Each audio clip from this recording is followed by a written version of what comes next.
চহৰখন যে পৰিষ্কাৰ হৈ আছে তাৰ আঁৰত তেওঁ এদিন নাই মানে চহৰখন চহৰ যেন নালাগিব। তেওঁ আছে বাবেই মানুহে উশাহত লৈছে দুৰ্গন্ধৰ সলনি নিৰ্মল বতাহ। মানুহজনৰ নাম গণেশ দেৱনাথ। গ্লেমাৰহীন বাবেই চৰ্চা নাই, চৰ্চিত নহয় মানুহজন। এই মানুহজনৰ সৈতে চিনাকি হোৱাৰ আগতে তেওঁৰ ভৰিৰ তলুৱাখন এবাৰ দেখুৱাই লৈছো।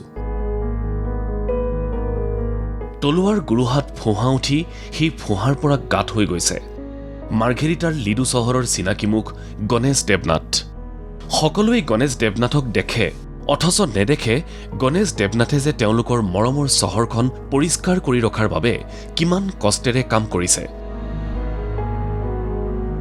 ND24ৰ সদৰে সমষ্টিয়ে কৰি থকাৰ সময়ত জ্যেষ্ঠ সাংবাদিক ৰাজু বৰুৱাৰ দৃষ্টিগোচৰ হৈছিল গণেশ দেৱনাথৰ ভৰিৰ এই দুৰৱস্থা। যোৱা ৩৫টা বছৰ ধৰি গণেশ দেৱনাথে লিডু চহৰখন পৰিষ্কাৰ কৰাৰ বাবে চাফাইৰ কাম কৰি আছে।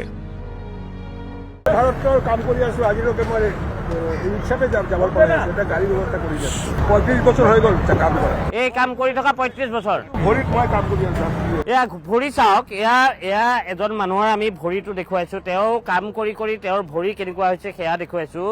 সঁচাকৈ চাওক, আপোনাৰ তলুৱাখন আপুনি যদি চাই খুব মন দিয়ে কেনে অৱস্থাৰ মাজত আছে। আপোনাৰ নামটো কি? মোৰ নাম গণেশ দেৱনাথ। গণেশ দেৱনাথ কিমান বছৰ ধৰি কৰি আছে এইটো কাম? ৩৫ বছৰ। আমি গণেশ দেৱনাথক দেখুৱাইছো। মানুহ সোমাব নোৱাৰে আৰু এদিন যদি ছুটি লৈছে মই যাব চাব নকৰে পুৰা ব্যৱস্থা হ'ল। নৰেন্দ্ৰ মোদী প্ৰধানমন্ত্ৰী হোৱাৰ দিন ধৰি স্বচ্ছ ভাৰত অভিযানক গুৰুত্ব দিয়া দেখা গৈছে।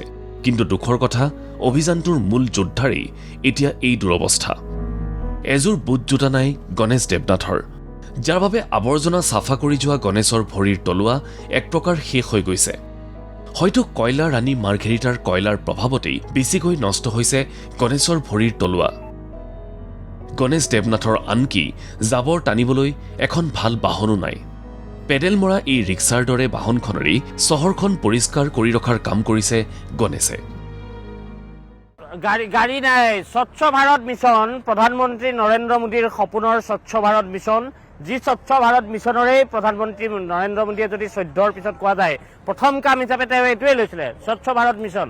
আৰু সেই স্বচ্ছ ভাৰত মিছনৰ বাবে আপোনাৰ গাড়ী এখনো নাই। এই ৰিক্সা এখন দি তেওঁ চলি আছে। তেওঁ আমাৰ দ্বাৰা আবেদন কৰিছে যে তেওঁক এখন গাড়ী দিব লাগে। গ্লেমাৰহীন মানুহৰ কথা পিছে কোনে ভাবে? স্থানীয় বিধায়ক ভাস্কৰ শৰ্মাৰ চকুতো আজিলৈকে পৰা নাই গণেশ দেৱনাথৰ এই দুৰ্দশাৰ ছবিখন। জনসম্পৰ্ক ৰক্ষাৰ বাবে বহু নেতাক ৰাইজৰ সৈতে ফটো উঠি সামাজিক মাধ্যমত শ্বেয়াৰ কৰা প্ৰায় দেখা যায়। পিছে এনে গ্লেমাৰহীন গণেশ দেৱনাথৰ খবৰ লৈ লগত ফটো উঠেই বা কোনে? ভিডিঅ' জাৰ্নেলিষ্ট পংকজ বৰাৰ সৈতে ৰাজু বৰুৱাৰ ৰিপৰ্ট, ND24।